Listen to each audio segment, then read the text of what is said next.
CUET physics नाम सुनते ही थोड़ी टेंशन तो होती है ना। सिलेबस इतना ज़्यादा और टाइम वो तो है ही कम। लेकिन चिल करो, आज हम इसी पजल को सॉल्व करेंगे एक ऐसी स्मार्ट डेटा ड्रिवन स्ट्रैटेजी के साथ जो आपको सीधा 85 परसेंटाइल के पार ले जाएगी। तो चलो शुरू करते हैं। ओके, आगे बढ़ने से पहले एक बहुत ज़रूरी बात, एक डिस्क्लेमर समझ लो। ये जो पूरी स्ट्रैटेजी हम डिस्कस करने वाले हैं, ये पिछले साल के पेपर्स के पैटर्न पर बेस्ड है। देखो, अगर टाइम कम है ना, तो ये बेस्ट तरीका है तैयारी करने का। लेकिन अगर आपके पास टाइम है, तो मेरी सलाह है कि पूरा सिलेबस पढ़ो, कुछ भी मत छोड़ो। ये सबसे सेफ और बेस्ट होता है। तो सवाल वही पुराना है, CUET फिजिक्स के लिए क्या चाहिए, हार्ड वर्क या स्मार्ट वर्क? देखो, एक बात तो साफ है, मेहनत का कोई शॉर्टकट नहीं है, वो तो करनी ही पड़ेगी। लेकिन सिर्फ गधों की तरह मेहनत करने से रैंक नहीं आती। यहाँ गेम वही जीतता है जो मेहनत को सही डायरेक्शन देता है, मतलब स्मार्ट वर्क, एक सॉलिड प्लान के साथ। सबसे पहले तो ये समझो कि CUET फिजिक्स आपके बोर्ड्स एग्जाम जैसा बिल्कुल नहीं है। ये एक नया गेम है और इस गेम को जीतने के लिए पहले इसके रूल्स को समझना पड़ेगा, मतलब एग्जाम पैटर्न को बिल्कुल गहराई से। तो ये रहे रूल्स। 60 मिनट में 50 सवाल, मतलब हर सवाल के लिए मुश्किल से 1 मिनट से थोड़ा ज्यादा टाइम। सही जवाब पर मिलेंगे +5, लेकिन गलत पर -1 कट जाएगा। इसका मतलब साफ है, यहां स्पीड और एक्यूरेसी का खेल है। और हां, नेगेटिव मार्किंग से बचकर रहना है।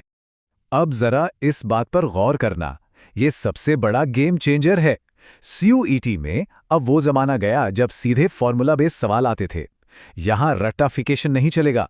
हर एक सवाल आपके कॉन्सेप्ट की क्लैरिटी को टेस्ट करेगा। आपको कॉन्सेप्ट को समझना होगा और उसे अप्लाई करना सीखना होगा। तो अब जब हमें गेम के रूल्स पता हैं, तो अपनी जीतने की स्ट्रैटेजी बनाने का टाइम आ गया है। और सबसे स्मार्ट मूव है सिलेबस को वेटेज के हिसाब से प्रायोरिटी में डिवाइड करना। इससे हमें पता चलेगा कि अपना कीमती टाइम और एनर्जी लगानी कहाँ है। इस चार्ट को जरा ध्यान से देखो, ये पिछले साल के पेपर्स का पूरा निचोड़ है। सिलेबस 3 पार्ट्स में बटा है, हाई, मीडियम और लो प्रायोरिटी। और मजे की बात यह है कि पेपर का सबसे बड़ा हिस्सा यानी 50% मीडियम प्रायोरिटी टॉपिक्स से आता है, लेकिन हाई प्रायोरिटी वाले टॉपिक्स सबसे ज्यादा स्कोरिंग है। तो इसका मतलब क्या है, चलो आगे समझते हैं। और ये है आज का गोल्डन रूल। सिर्फ 3 topics, electrostatics, EMI and AC और करंट इलेक्ट्रिसिटी, ये 3 मिलकर ही पेपर का लगभग 46% हिस्सा कवर करते हैं। जी हां, ऑलमोस्ट आधा पेपर। तो बात साफ है, इन 3 टॉपिक्स को मास्टर करना आपकी टॉप प्रायोरिटी होनी चाहिए। तो चलो अब हाई इंपैक्ट टॉपिक्स में डीप डाइव करते हैं। ये वो 32% है जो एक टॉपर और एक एवरेज स्टूडेंट के बीच का फर्क तय करेगा। आपको अपना लगभग 50% स्टडी टाइम इन्हीं टॉपिक्स को देना है। सबसे पहले इलेक्ट्रोस्टैटिक्स, पेपर का लगभग 16% हिस्सा यहीं से आता है। इसमें आपको electric charge, field, potential, Gauss law और कैपेसिटर पर फोकस करना है। प्रैक्टिस करते time net charge calculation, dipole potential, cube और स्फेयर जैसी सिमेट्री वाली प्रॉब्लम्स और इक्विवेलेंट कैपेसिटेंस के सवालों पर खास ध्यान दो। एक प्रो टिप, सिमेट्री प्रॉब्लम्स में हमेशा सिमेट्री का फायदा उठाओ, कैलकुलेशन बहुत आसान हो जाती है। अगला हैवीवेट टॉपिक है EMI और AC। यहां से भी लगभग 16% सवाल आते हैं। इसमें फैराडे और लेंस लॉ के कॉन्सेप्ट्स एकदम क्रिस्टल क्लियर होने चाहिए। मोशनल EMF के सवाल जरूर देखना। AC में RMS और पीक वैल्यू के बीच का फर्क समझना बहुत जरूरी है। और हां, LCR सर्किट में रेजोनेंस कंडीशन, ये तो एग्जामिनर का फेवरेट टॉपिक है।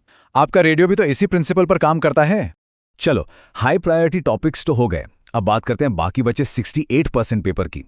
इन टॉपिक्स के लिए हमारी स्ट्रैटेजी होगी कम से कम टाइम में ज्यादा से ज्यादा मार्क्स कैसे स्कोर करें। एफिशिएंसी यहां पर की है। मीडियम प्रायोरिटी वाले टॉपिक्स को हल्के में लेने की गलती मत करना, क्योंकि ये पेपर का 50% हिस्सा है। करंट इलेक्ट्रिसिटी में ओम्स लॉ और रेजिस्टिविटी पर न्यूमेरिकल्स प्रैक्टिस करो। मैग्नेटिज्म में बायो-सावर्ट लॉ की एप्लीकेशन समझ लो। रे ऑप्टिक्स में लेंस और मिरर फॉर्मूला तो रट लो, और टोटल इंटरनल रिफ्लेक्शन का कॉन्सेप्ट पक्का कर लो। और एटम्स एंड न्यूक्लियाई में बोहर मॉडल और न्यूक्लियर रिएक्शंस के बेसिक्स अच्छे से कर लो। अब आते हैं लो प्रायोरिटी टॉपिक्स पर, जो पेपर का करीब 18% हैं। इनके लिए हमारी स्ट्रैटेजी है क्विक रिवीजन। ज्यादा डिटेल में मत जाओ, बस जो जरूरी फॉर्मूला हैं उन्हें याद कर लो, जैसे YDAC का फ्रिंज विड्थ फॉर्मूला।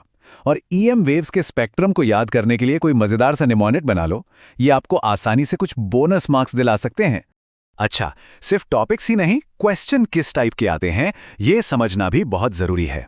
ज्यादातर सवाल तो रेगुलर एमसीक्यूज होते हैं, लेकिन ध्यान दो, लगभग 20% सवाल करेक्ट स्टेटमेंट टाइप के होते हैं और ये थोड़ी ट्रिकी हो सकते हैं क्योंकि इनमें मल्टीपल कॉन्सेप्ट्स एक साथ टेस्ट होते हैं।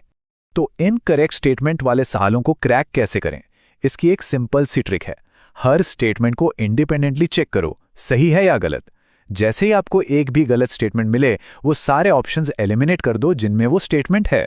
बस आपका काम आसान हो जाएगा और सही जवाब तक पहुंचना बहुत ईजी हो जाएगा। तो अब तक हमने ये समझ लिया है कि क्या पढ़ना है। अब बात करते हैं कैसे पढ़ना है। ये रहा आपका प्रैक्टिकल 8 हफ्ते का एक्शन प्लान जो आपकी पूरी तैयारी को ट्रैक पर ले आएगा। इस प्लान को देखो, पहले 4 हफ्तों में हमने हाई वेटेज वाले सारे टॉपिक्स कवर किए हैं, अगले 2 हफ्तों में मीडियम प्रायोरिटी वाले, और आखिरी के 2 हफ्ते वो सिर्फ और सिर्फ रिवीजन और फुल लेंथ मॉक टेस्ट के लिए हैं। ये आपको रियल एग्जाम के प्रेशर के लिए तैयार करेंगे। हाँ, ये एक सजेस्टिव प्लान है, इसे अपनी स्पीड के हिसाब से थोड़ा बहुत बदल सकते हो। तैयारी के दौरान कुछ बातें गांठ बांध लो। हमेशा टाइम लगाकर प्रैक्टिस करो। साइन कन्वेंशंस की गलतियां बिल्कुल मत करना। और सबसे जरूरी, अपनी गलतियों का एक एरर लॉग बनाओ। क्या नहीं करना है? डेरिवेशन रटने में टाइम वेस्ट मत करो और किसी भी एक सवाल पर 2 मिनट से ज्यादा अटकना नहीं है। ईगो पे नहीं लेना है। हमने एक जबरदस्त स्ट्रैटेजी और एक सॉलिड प्लान बना लिया है, लेकिन प्लान बनाना एक बात है और उसे रोज फॉलो करना बिल्कुल दूसरी। तो सवाल यह है कि इस प्लान को परफेक्टली एग्जीक्यूट कैसे करें। चलो अब इसके अल्टीमेट तरीके की बात करते हैं। मिलिए इजी टू लर्न से। लेकिन एक बात मैं पहले ही साफ कर दूं, ये आपकी मेहनत का रिप्लेसमेंट नहीं है। आपकी अपनी पढ़ाई, एनसीईआरटी, स्कूल के नोट्स, कोचिंग, वही आपका बेस है। इजी टू लर्न एक फोर्स मल्टीप्लायर है। ये आपकी मेहनत को और ज्यादा स्मार्ट, तेज और इफेक्टिव बनाता है। अब ये काम कैसे करता है? इसका गैप फिक्सर फीचर आपकी पर्सनल वीकनेस को डायग्नोस करता है या आपको बताता है कि आप किस टॉपिक में, किस कॉन्सेप्ट में गलती कर रहे हो। और फिर है टोनी, आपका 24/7 एआई बडी। रात के 2 बजे कोई डाउट आया, टोनी उसे वहीं के वहीं क्लियर कर देगा। कोई टीचर का इंतजार नहीं, कोई टेंशन नहीं। इसका पेस एक्स फीचर आपको टाइम प्रेशर में प्रैक्टिस करवाकर आपकी स्पीड और एक्यूरेसी को तराशता है। क्योंकि याद रखो, स्पीड के बिना एक्यूरेसी बेकार है और एक्यूरेसी के बिना स्पीड खतरनाक।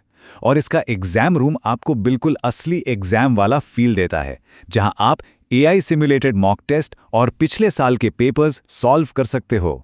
और हाँ, इजी टू लर्न सिर्फ फिजिक्स के लिए नहीं है। हम English, general test, chemistry, maths और भी बहुत सारे सब्जेक्ट्स कवर करते हैं।